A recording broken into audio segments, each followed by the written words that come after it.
কেউ ডক্টর ইউনূস হওয়ার চেষ্টা করবেন না।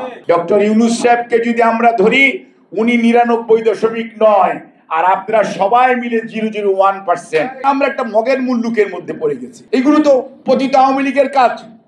আওয়ামী লীগ যা মুখে বলে করে আরেকটা। আপনাদের পৈতৃক সম্পত্তি বাংলাদেশের ভিতর দিয়ে কেউ যাবে আসবে, আপনারা সিদ্ধান্ত নেবেন। আইন আদালত যখন আপনাদের পক্ষে যায়, শেখ হাসিনার সময় যেমন ছিল তখন খুব ভালো, আপনাদের বিপক্ষে যখন যায় তখন আপনারা ফেসবুকে স্ট্যাটাস দেন। এটি কি?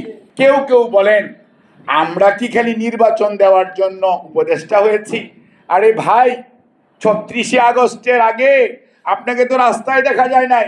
গত 18 বছর বাংলাদেশের মানুষের উপর যে নির্যাতন, নিপীড়ন, গুম, মানবাধিকার লঙ্ঘন এবং লক্ষ লক্ষ ভুয়া মামলা হলো, আপনারা বিদেশে ছিলেন, কোনো একদিন একটা কলাম লিখেন নাই, একজন দুইজন বাদে। আর সবাই আজকে এসে চেয়ার নিয়েছেন, অফিস হয়েছে, এসি ঘরে থাকেন, পুলিশ নিয়ে চলেন এবং আপনারা ভাবেন আপনারাই আমাদের হর্তাকর্তা, মুন্ডু বিধাতা। এইরকম চিন্তা করা ঠিক না। ডক্টর ইউনূস সাহেবকে যদি আমরা ধরি, উনি 99.9 আর আপনারা সবাই মিলে 0.01%। কাজেই মনে রাখবেন, কেউ ডক্টর ইউনূস হওয়ার চেষ্টা করবেন না। উনার মুখ দিয়ে এখন পর্যন্ত উনি কোনো কথা বলেন নাই। উনার প্রেস সেক্রেটারি বলে, উনার উপদেষ্টা বলে, বিশেষ সহকারী বলে, কতক্ষণ পরে আবার সেটা ডিলিট করে দেয়। মানে আমরা একটা মগের মুল্লুকের মধ্যে পড়ে গেছি। এটা তো হতে পারে না। There should be someone spokesman of the government যে কথা বলবে, যার কথার মধ্যে কন্টিনিউটি থাকবে, যার কথার মধ্যে সাস্টেনেবিলিটি থাকবে, যার কথার মধ্যে কনসিস্টেন্সি থাকবে। এটি কি? এক একজন বড় সাহেব, ওনারা ভালো শিক্ষিত মানুষ, যেখানে ছিলেন ওখানে থাকেন, আপনাদেরকে ওই দেশের মানুষ সম্মান করবে। আপনারা বাংলাদেশে কি করেছেন? আপনারা একজন বাংলাদেশে কি করেছেন? একজন প্রতিরক্ষার সাইট নাকি দেখেন, উনি লতিফুর রহমান সাহেব যখন প্রধান উপদেষ্টা ছিলেন ওই সময় এসে কয়েকদিন পিএইচগিরি করেছেন। লতিফুর রহমান সাহেব প্রধান উপদেষ্টা থেকে চলে গেছেন, উনি বিদেশ চলে গেছেন। এতদিন পরে আবার উনি এখন আমাদের প্রতিরক্ষা দেখবেন। আরে বাবা, এই দেশে কি আর কোনো লোক নাই?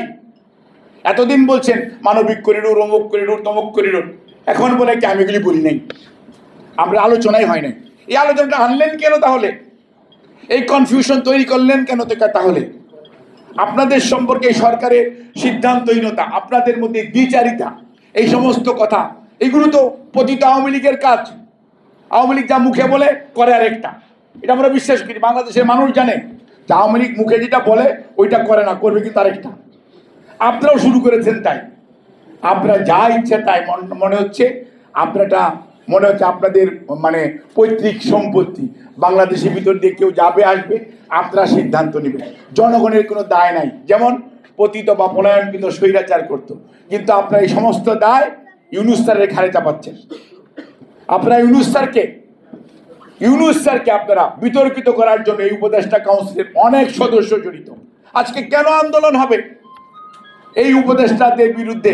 কেন আন্দোলন হবে? কারণ আইন আদালতকে আপনারা বিশ্বাস করেন না। আইন আদালত যখন আপনাদের পক্ষে যায়, শেখ হাসিনার সময় যেমন ছিল তখন খুব ভালো, আপনাদের বিপক্ষে যখন যায় তখন আপনারা ফেসবুকে স্ট্যাটাস দেন। এটি কি? এগুলো তো শেখ হাসিনার মানসিকতা।